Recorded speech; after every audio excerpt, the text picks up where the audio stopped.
Welcome to Tomorrow's World Today, a show dedicated to the discovery of innovation and cutting-edge technology to be featured in the Park of the Future. The park includes 4 worlds. The worlds are inspiration, creation, innovation, and production. Each one will showcase the latest developments from the greatest companies and smartest people in the world. This is Inventionland World Headquarters. Here now is George Davison.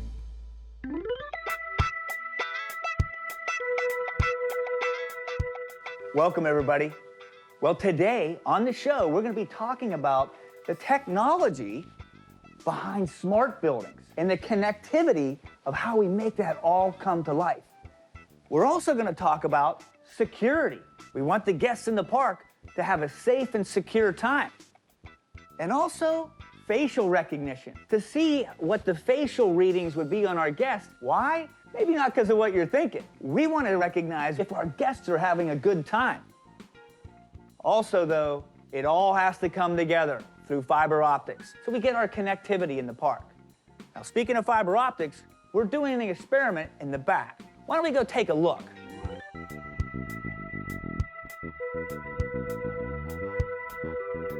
You know what I love about fiber optic? It only takes a little tiny bit of power to send communications with light as long as you can bend it. And you can see it bending right now. It's reflecting right on through there like it would in a fiber optic. But you know what else? This is a perfect experiment for a STEM or STEAM class. All you really need is a laser, a jar with a hole in it, and some glycol. Well, data and communication is going to be real important for the park. I think it's time to send Tamara on another discovery mission.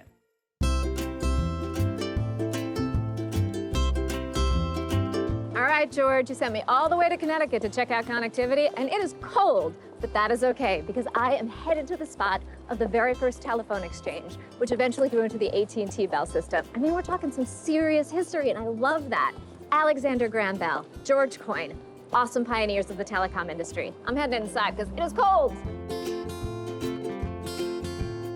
I am so happy to be here at Frontier Communications, one of the largest communications companies in the United States. Today, my friend Donald is here to give us a deeper dive into the history. So tell me a little bit more about the history of Frontier. So when Frontier acquired Southern New England Telephone, they actually acquired the first commercial telephone exchange in the world. A lot of people who are just used to having their cell phone, they may not even realize what an exchange is. Can you describe it? Yeah, so when Alexander Graham Bell started it all, he started with a point-to-point line, basically. And when they put the switchboard in the middle of that line, you now have access to all other customers that are connected to that central point. So you promised me a surprise. Tell me a little bit about what we're going to see. The president in 1978, Al Van Sinderen, he put together a time capsule. Wait, and we're going to open that time capsule today? We are.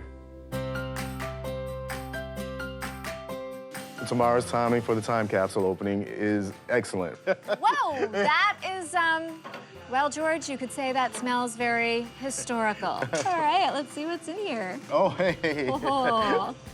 203-771-5200. And that's the New Haven Exchange. Well, there you go. I have not seen one of these in a while. What is this? A portable cassette recorder. Oh, wait a minute. Here we go. The tape cassette in this player recorder features the actual speeches delivered at the dedication of the SNET Data Center on Tuesday, January 23rd, 1979. I wonder, I think we might need some new batteries. So these items are important because in order to know your future, you always got to know your past. And we appreciate Al Van Sinderen being forward-looking enough to really give us a glimpse of what 1978 was like. Not only that, but to commemorate 100 years of actually being the first exchange in the world. All right, it looks like we've got one last treasure in here. Well, it's actually got an Alexander Graham Bell telephone centennial stamp on it. It is amazing to dive into so much history here at Frontier, which is a company that is so focused on the future of communications technology. It's amazing to start with 21 customers and then expand to, just in Connecticut, over 1 million subscribers. That gives you a lot more conversation options. And it's great for us to start at the beginning of this process and now take a look at what's next in fiber optic technology.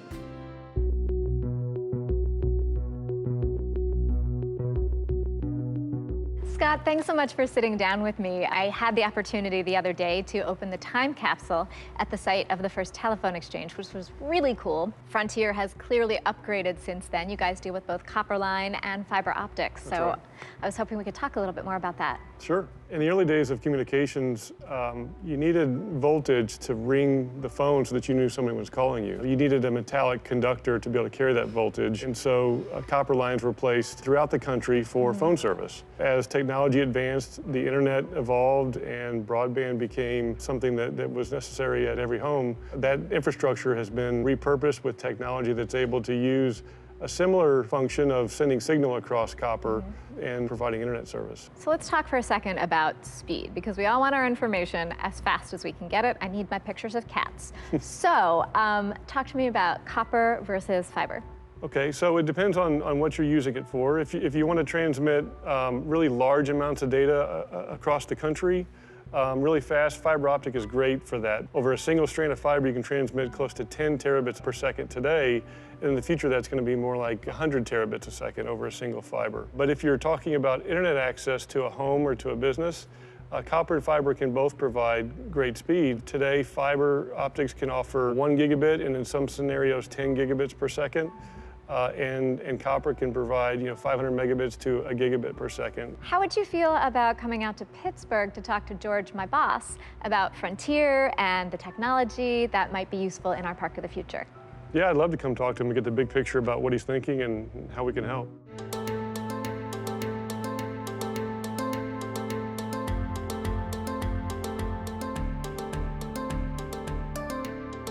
Tamara says that Frontier's the bandwidth expert out there. We have quite a bit going on in the design phase of the Park of the Future right now. One of the critical parts to our guest experience is going to be this wristband that they're wearing. I have a prototype of it now, but what we're designing are data points from all over the park that we want to feed into this. We have wireless technologies to be able to connect to the wristbands.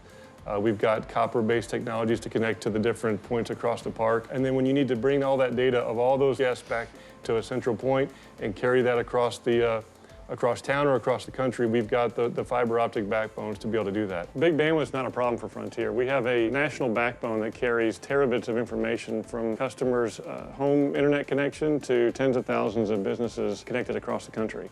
So there's one area of the park where I'd love to have no bandwidth. Is that possible? It's typically about how we get more connectivity to a location, but there are techniques you can use to be able to keep the wireless signals from penetrating into the space. Well, Scott, as always, Tamara's over there batting 1,000.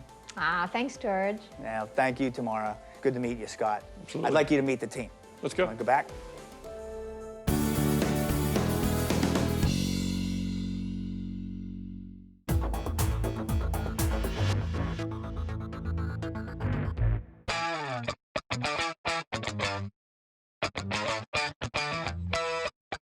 Technology is changing at an exponential pace, and the workplace has to do its best to keep up. Companies that fail to keep pace with the speed of change in technology, workflows, processes, space allocation, and security will fall behind and risk being left in the dust. But for those companies willing to embrace the future, a key piece may be the evolution of the workplace into a smart building. Smart buildings use less energy, reduce overall costs, and have a smaller environmental footprint. They're safer, more secure, and more comfortable. Smart buildings are the future, but it's a future that's within reach. By 2020, 1 out of 5 buildings will be a smart building. And that is why I'm so glad that George has sent me here to the lab at Annixter. Annixter is a leader in smart office solutions. And today I'm going to be meeting with Steve, who's going to give me the lowdown on what's happening with their latest developments.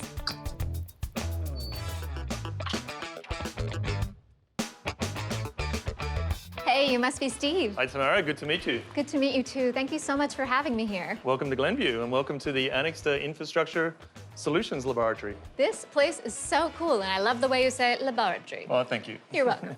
I know you wanted to talk about smart buildings today. We have a program at Annixter called Infrastructure as a Platform, and that deals with smart building technology. It's all about managing risk, the performance of the network, the productivity of the people that work in the building, the space that they occupy, and how the Internet of Things comes together to enable that environment. The way we work has changed. We're so time poor, and everything we need to do, if it doesn't get done in the day, we take it home. So imagine going into an environment where you cannot get connected. Your cellular phone doesn't work, your iPad doesn't get through the Wi-Fi. So in order to enable workforce productivity, we need to create an environment that produces that productivity. The combination of many things make that possible. One thing that we're really seeing a trend on now is in-building cellular connectivity, which we call in-building wireless, and it's done through a thing called distributed antenna systems. And that, with the trend of cellular connectivity, how do I make sure my mobile phone, my tablet is connected? So I need to, one, be always on, and I need to be able to work from anywhere. I need to be maybe in the cafeteria, maybe I'm also in the meeting rooms with other people dialing in via Skype. There's many ways that we communicate today. Smart building, besides providing productivity, should provide energy efficiency. So one really cool app that we've been working with at the moment is, instead of traditional building management systems, it allows you to take data from the many sensors within the building, collect that information, put it through what's called a gateway. That gateway then produces the information ready for a dashboard, and you and I can maybe look at our buildings, look at our portfolio, and really decide where the inefficiencies are. It can allow you to anticipate a problem, fix it ahead of time, which is always a lot less expensive than when you have to call someone in for an emergency to fix something. Absolutely, and that's called preventative maintenance. So what we're actually doing is working on the things we need to do and not remedial tasks. George and I are always looking for interesting innovations for our park of the future. Is there anything here in the lab that you're especially excited about? There's particularly two things I'd like to talk to you about. One of them is IP-based video surveillance, and the other one is intelligent lighting solutions. Ooh. Can I show you? Yeah, for sure.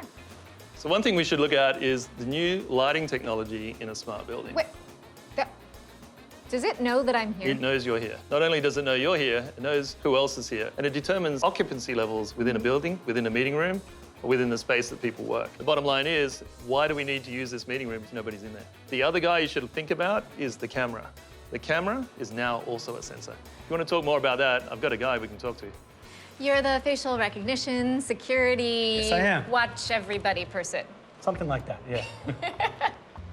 Steve, it was really nice to meet you. Absolutely. And if you need to find me, I'll be... I know how to find you. It's a smart building. This is true. Take care. So I'm very curious about facial recognition and some of the security advancements that Annixter has worked on. Today, the camera is just like a smartphone. It's got basically a supercomputer inside of it. We've got a camera here that can follow you around and keep an eye on where we're going. Is it tracking us right now? Yes, it is. So basically, if I head this way, George, you know I like to get practical when I'm down here on the ground. Following us right now, tracking Yes, us it is. around You this can see room. right here. Oh my God! I didn't realize you were out there. That is crazy. All right, let's go back this way. You did not tell me about that. So this is some access control reader technology here. You can actually use your fingerprint to open a device or to open a door. You can use what's called hand geometry. Wait, So I did not learn that in 10th grade. What is hand geometry? Put your hand in there. It actually measures your hand, which is very unique. And then we can have this open. Now, most of these devices are pre-programmed. So if I try to do this, this is not working. I'm just getting red light. It is telling me no go for you tomorrow. But this safe belongs to Matt. If Matt can come in and do this, then you'll see that it will actually take his eyes Thank you. You have been identified. and it will open the safe. That's so cool, and it talks. Safer, better. George, another good idea for the park.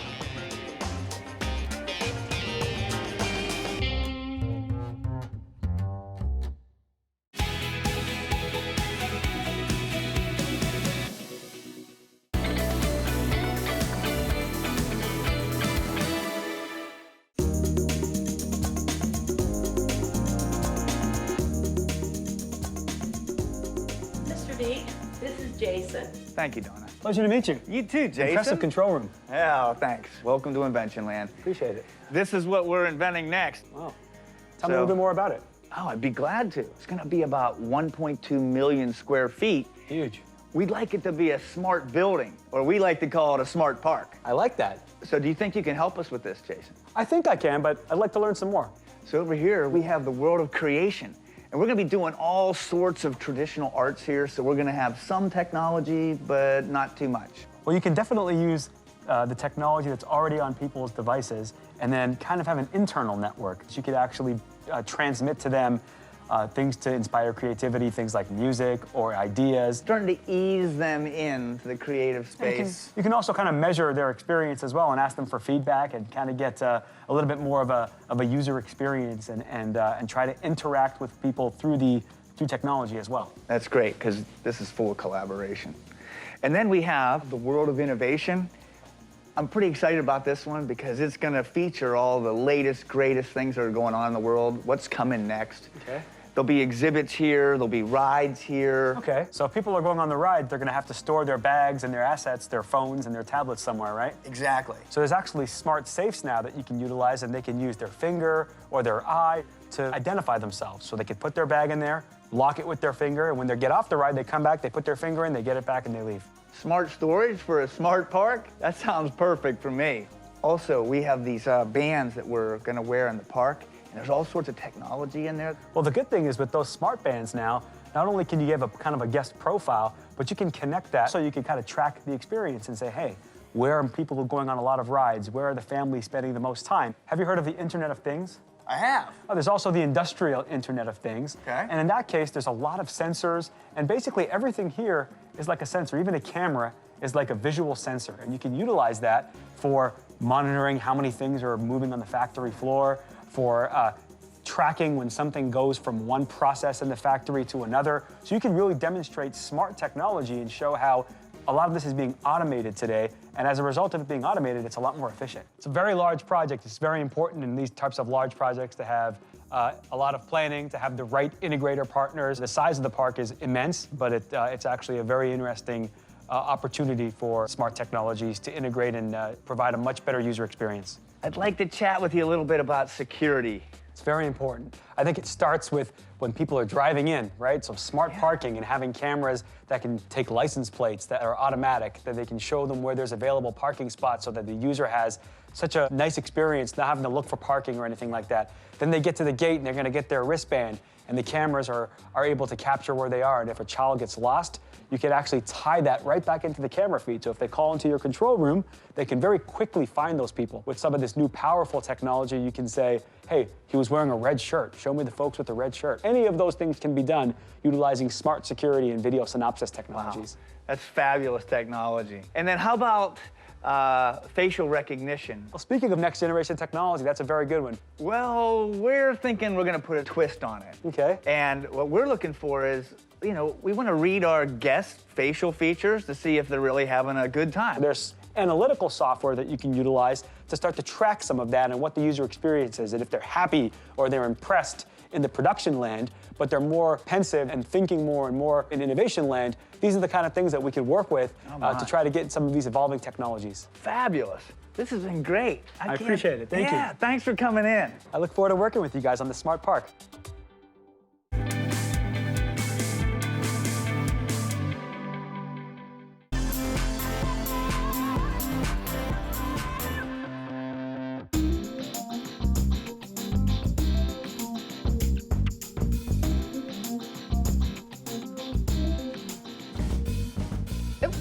Hey.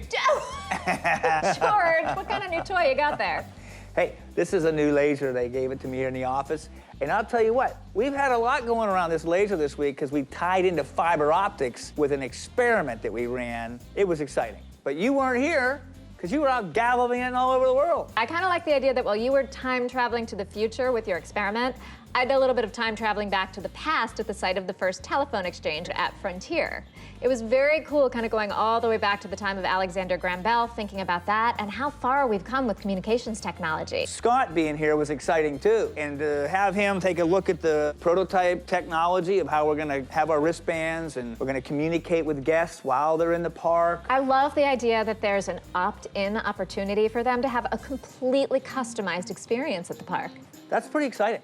It's super exciting. And you know, that's not the only smart technology we took a look at this week. I went to Annixter in Glenview. Thanks for sending me there. And I got to see all kinds of cool smart building technology, everything from security systems to taking a look at tracking, you know, when to turn the AC on and off and all kinds of efficiencies, which is important, you know, on a large business scale. Oh, definitely. How was your conversation with Jason? Because I wasn't here for that. Oh, that went well. We went into facial recognition technology, and what I'm excited about it is that you're going to be able to interpret somebody's facial features while they're in the park so we can tweak the experience and make it better as time goes on. That's really exciting to me. Well, George, I have to say, I think we were off to a really good start in researching a whole bunch of areas for the park. I mean, over the past couple of weeks, we've taken a look at everything from how we're going to power the park, looking at solar, liquid natural gas, sustainability. We've looked at water reclamation and, of course, security. But I do think there's one thing that's missing. If this is really going to be a park of the future, we got to look at space travel. I love it. How about NASA? How about behind the scenes at NASA? Ooh, see, now you're talking. All right, well, that's going to be our next big gig. Hour? Hour. Are you coming out in the field? Yeah, if you'll have me. You are welcome at any time. Let's see if you can handle it. Game's on. All right, so space travel, check. What are some of the other topics that you think we should be looking into so that I can start prepping my research? Transportation. Ah, good point. We got to figure out how we're going to get people to the park, how it's going to be efficient, sustainable. Yes, that's a big piece of it. Getting everybody there and everybody interacting and having a good time. That's. Where are you going with that? Nowhere. Nowhere. Nowhere. I just wanted to play. All right. Hey, where are you going with my laser? Oh, you mean this little thing? Yeah. I'm going home. Going home? Oh, one of my toys is disappearing.